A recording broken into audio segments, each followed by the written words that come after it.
For the last few days, I've been playing around with how Claude can create workflows within n8n, and I have to say I'm extremely impressed and also excited for what will be possible for businesses in the future.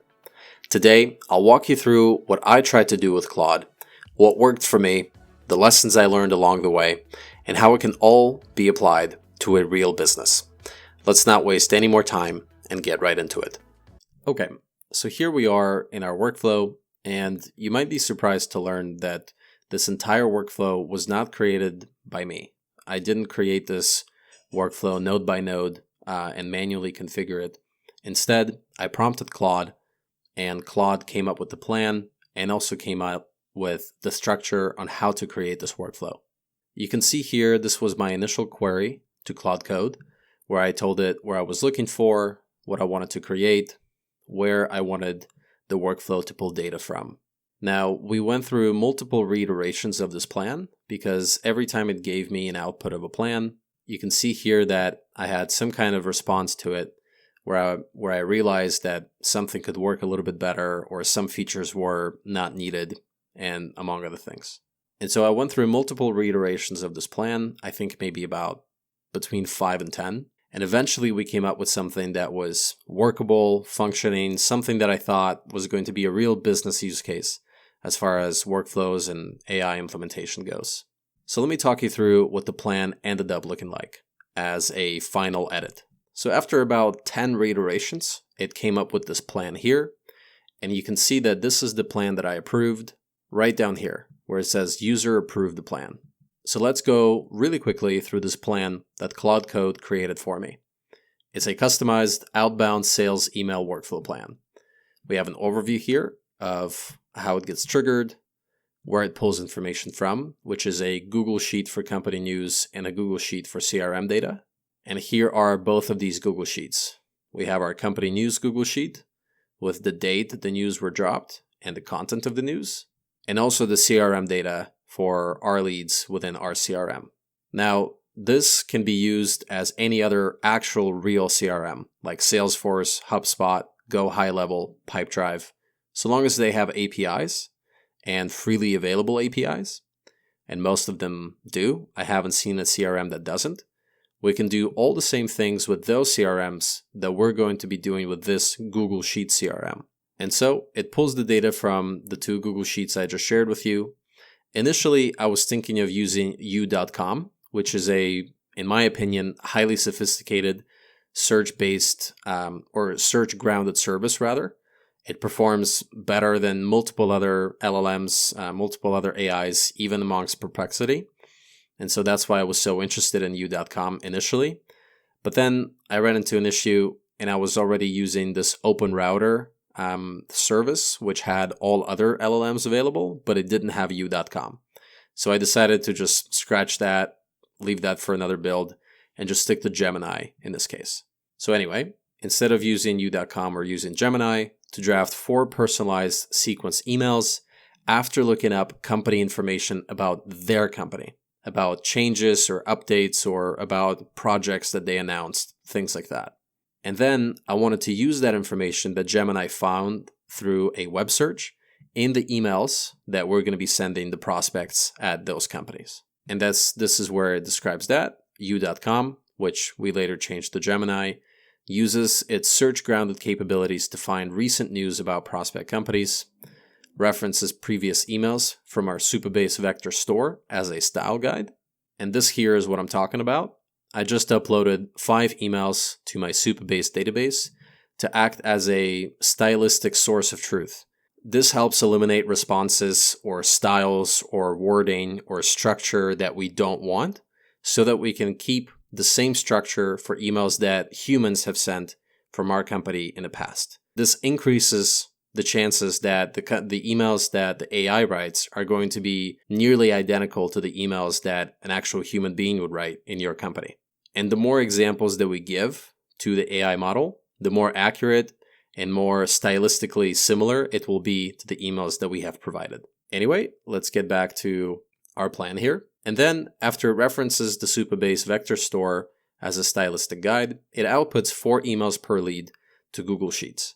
And here's the Google Sheet that it will import or export these emails to, rather. Now, in a real business use case, this would be automatically uploaded into sequence templates, or maybe automatically sequenced within a CRM with emails already imported there. But in this case, because we're not using any specific CRM, I just decided to export them into Google Sheets. And then it updates the contacted date in the CRM after drafting. And here is this contacted date. This is used when we initially pull information from the CRM, and the specific filter we currently have set up is we want to sequence anyone that hasn't been reached out to in the last 2 weeks. So this is why this part of the workflow exists. The moment we draft new emails, the contacted date gets updated.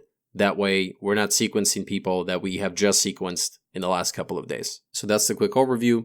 And then here's a quick visual architecture that Claude created for us with the triggers, with the AI agent capabilities, so on and so forth.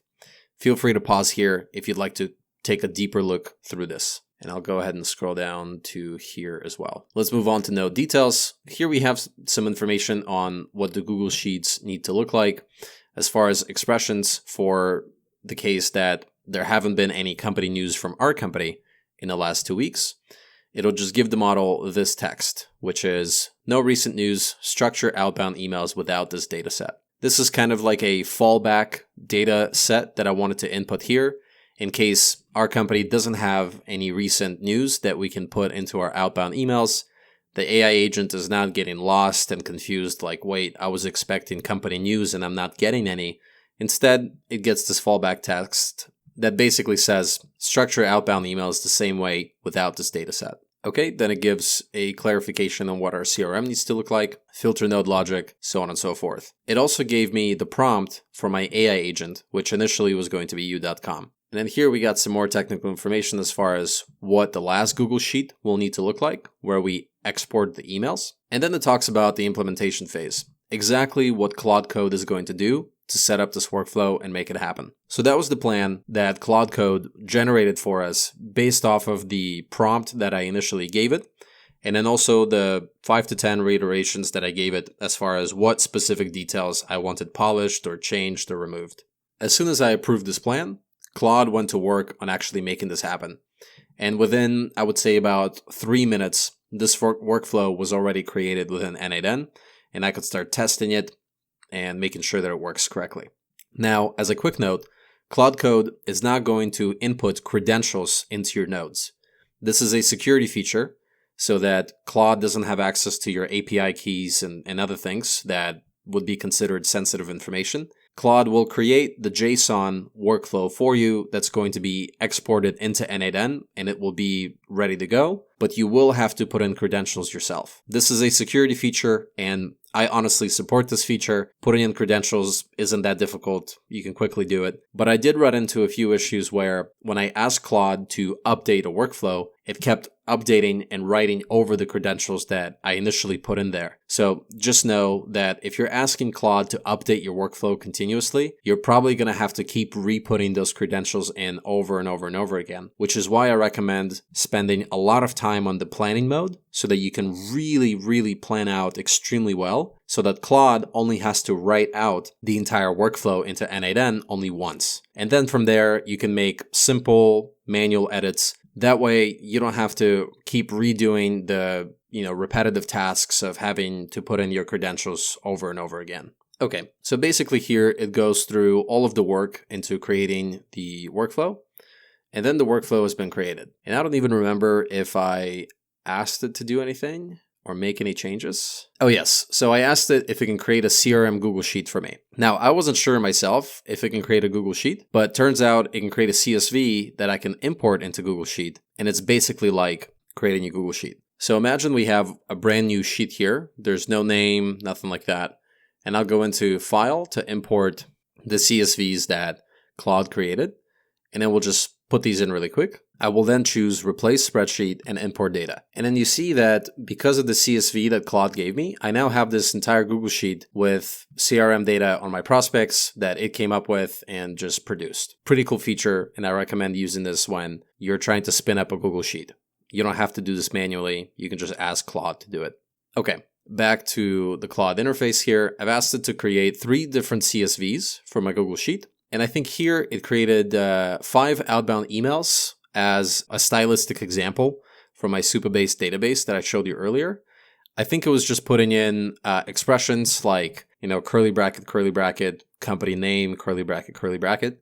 I instead just wanted it to create emails that have already been sent out, for example. Okay, and then after this, I told it, okay, I've made a lot of changes to the initial workflow you pasted. Please record these changes, look at them, and remember them. Make sure that you do not deviate from this workflow that I have adjusted and saved. Now, I did this because I was running into an issue where I would make some edits within n8n and I would save them. And then after I saved them, I would ask Claude to make a difference, or I would just prompt Claude to do something. And I was on the bypass permissions node, and it would just write over the workflow, but it would write over the old workflow with the new changes that I described without recording the changes that I manually made within n8n. So that was pretty frustrating and came out of nowhere, right? So that's why I asked it to please record these changes.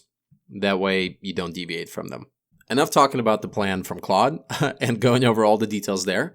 Let's go ahead and test this, and let me walk you through step by step how this thing works, because I'm pretty excited about this. I have 3 years of doing cold outbound sales myself, so having an automation like this that really solves a problem and writes personalized emails on demand to as many leads as you possibly want, with all these different filtering and qualification features, it's mind-breaking. Or maybe I should say mind-blowing. This is a cool feature. Okay, so to start, we have our leads here, and I specifically programmed also 2 additional tags, which are delay and avoid. Now, I've used these tags myself as a salesperson so that I can delay reaching out to certain leads, and I would check these leads every couple weeks or months or so, and then avoid leads.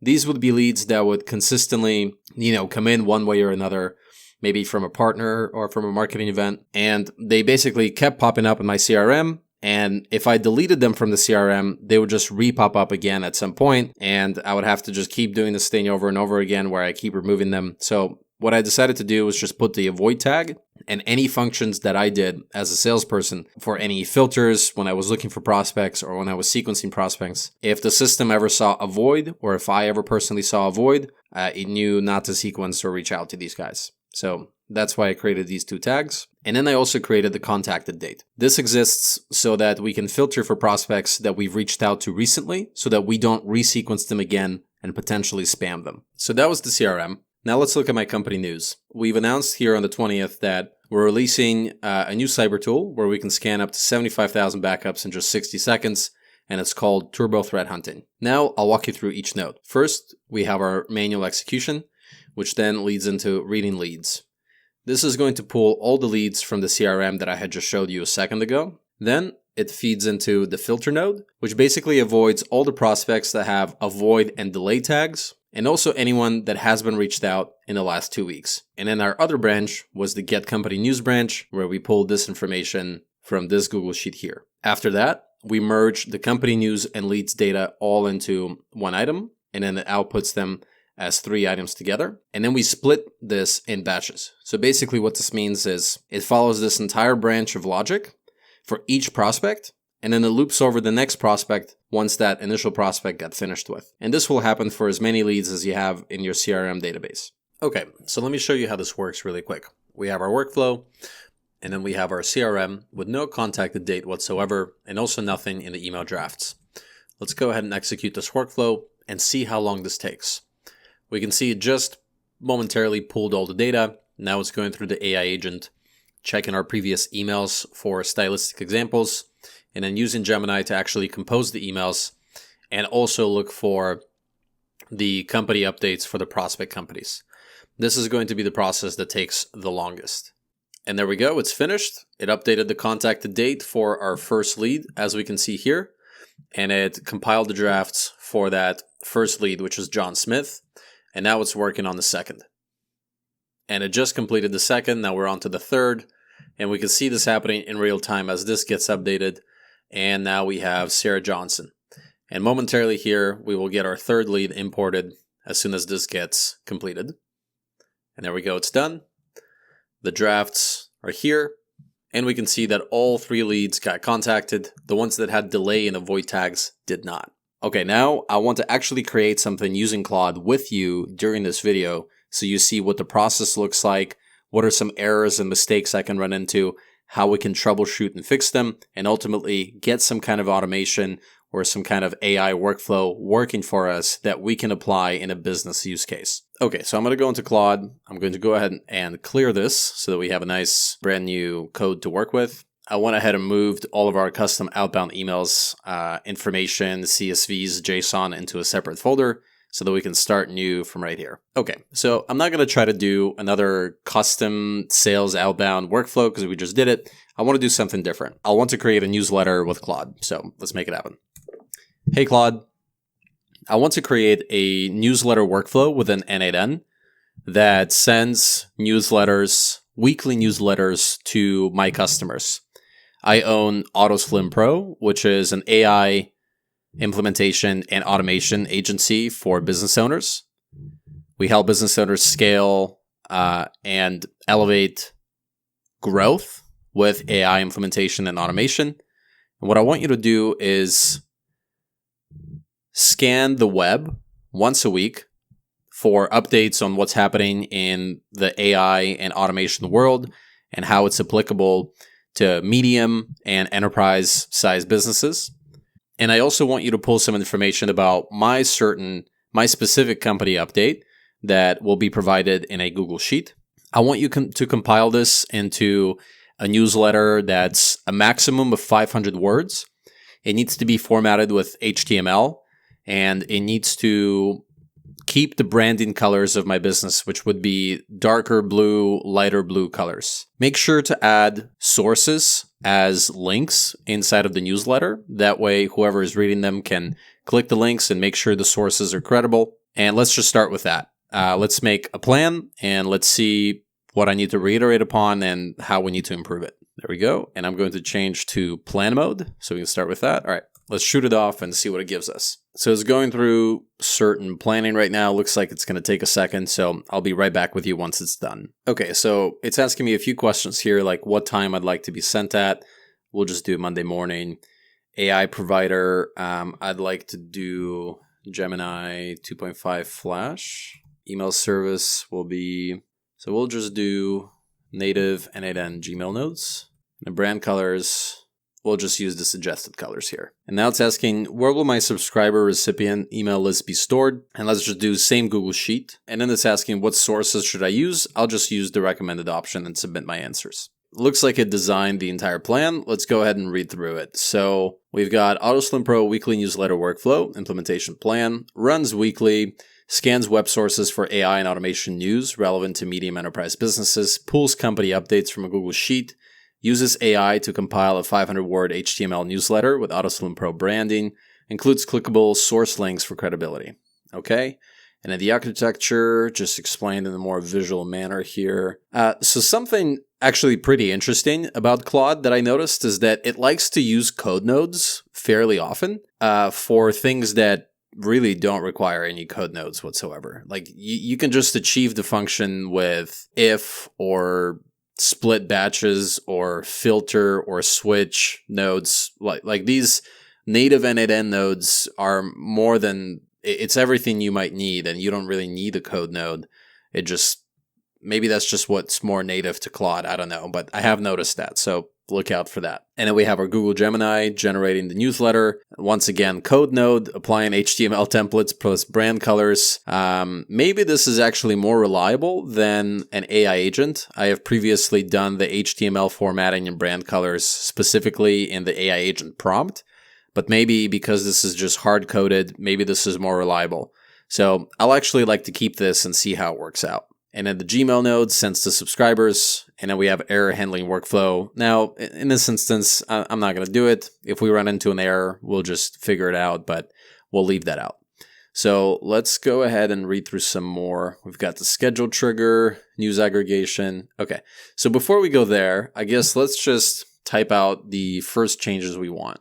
Okay, Claude, I like the plan. I just want you to remove the optional error handling workflow. We don't need to do that yet. Also, can you help me understand how a code node would be applying HTML and brand colors? I'm just not sure what it would even look like. Also, instead of having a code node filtering for top stories, top 8 to 10 articles, I just want the AI to find top 5 articles and just make that as the output. Just have it output 5 specific articles. Which also reminds me, make sure to set up a structured output parser to make sure that the AI puts out 5 items, which would be 5 top articles on this topic. Okay, so the reason why I did this was because the structured output parser is a good guardrail for how we can make sure that the AI agent puts out the outputs that we're looking for so that we can then use it and make sure that it's applicable to our n8n logic to make sure that, formatting doesn't mess it all up and make it all look weird. So that's what the job of the structured output parser is. And you can see here that I have that for that initial workflow that I showed you that I created with Claude, which basically just ensures that we get, 4 emails. It has to be minimum 4, maximum 4, and the email sequence is required. So that's what the job of the structured output parser is to make sure that the AI agent puts out a result or an output that is formatted the way we want it to be formatted so that we can then later use it in n8n. Okay, either way, let's just get back to Claude. Let's go ahead and shoot this off, have it make some more changes based off of what I just told it, and then we'll go into what that new plan looks like. So this will be our second reiteration. Looks like it came up with the new reiteration of the plan. So let's go ahead and read through it. So we've got our all original stuff. I don't think that has changed. And then we've got this here that pulls from the same recommended sources. We got aggregate and normalize, Google Gemini, select top 5, generate newsletter with structured output, apply HTML, send subscribers. Okay, so all of that looks the same. Let's go into what has changed here. RSS feed nodes pulling from curated AI automation sources. We got all the sources here. Then we've got news API. Interesting. So this isn't something I thought about. We can leave that there and see what it looks like. Aggregation normalization. Okay, so now it's explaining, this is the structured output parser that I asked for. Okay, perfect. And then system prompt. So this is interesting to me. You're a professional newsletter writer for AutoSlim Pro, an AI implementation and automation agency helping business owners scale with AI and automation. From the provided articles, select the top 5 most relevant and impactful stories for medium and enterprise-sized businesses. Then write a 500-word weekly newsletter that opens with a brief, engaging introduction, covers the 5 selected AI automation news stories, includes any company updates from AutoSlim Pro, uses professional but approachable tone, naturally incorporates source links as HTML anchor tags, and ends with a call to action. Okay,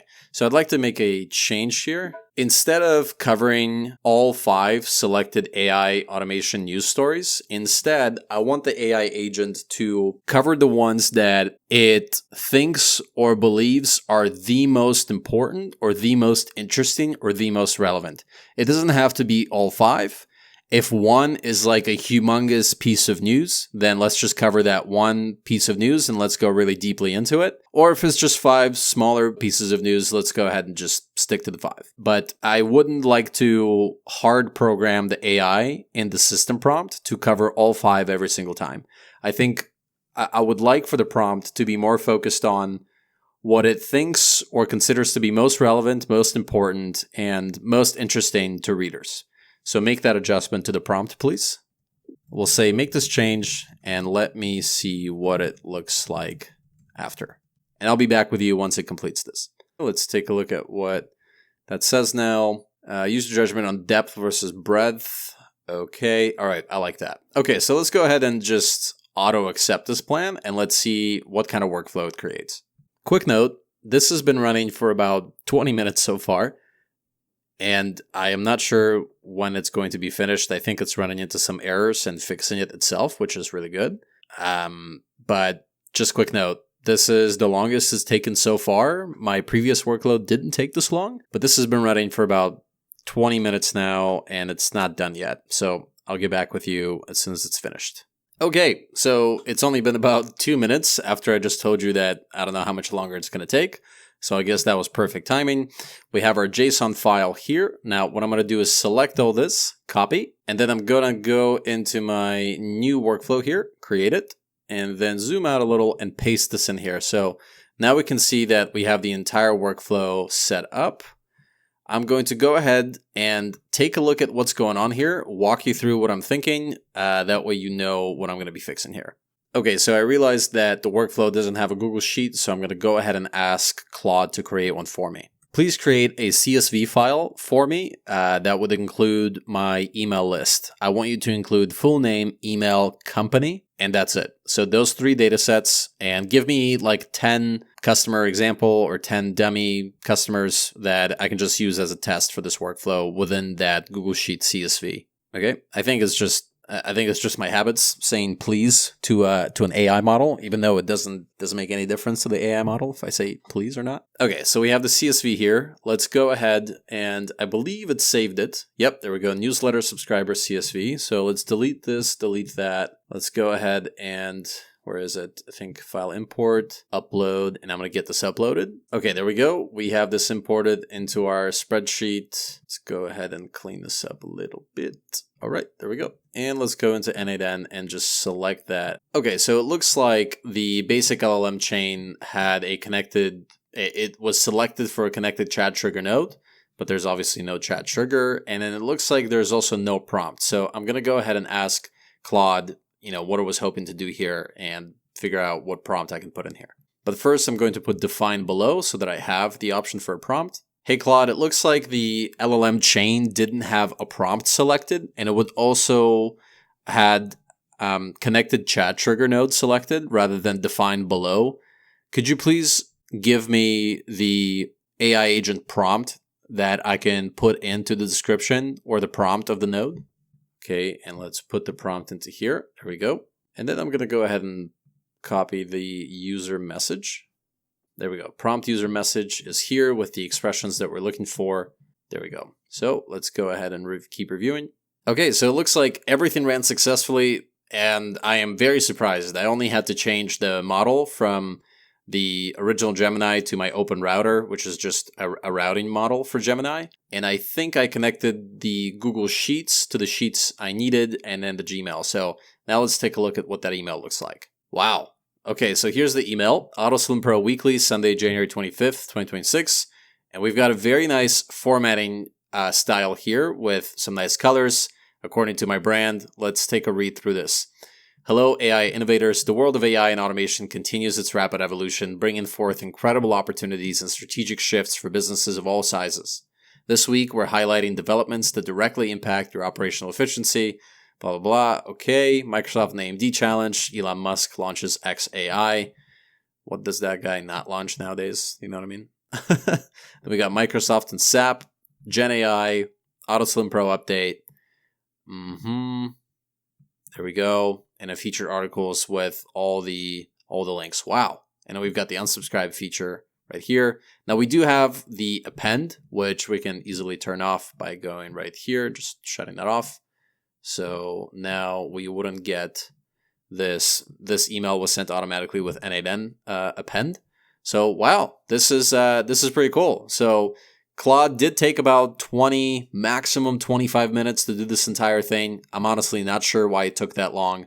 But my actual input of time only came from writing the plan, which we did together, and then I think reiterating on the plan once or twice, and then now just shooting it off so that Claude can create this thing. So all in all, I probably spent 10 minutes on this entire thing that can now send newsletters every single week. Now, we can make sure to give it some kind of database of previous newsletters we sent so that it knows what kind of style to stick to, what words to avoid. Like in my opinion, this initial paragraph is just totally useless.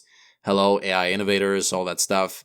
It's not really packed with value. It's just a lot of nice sounding words.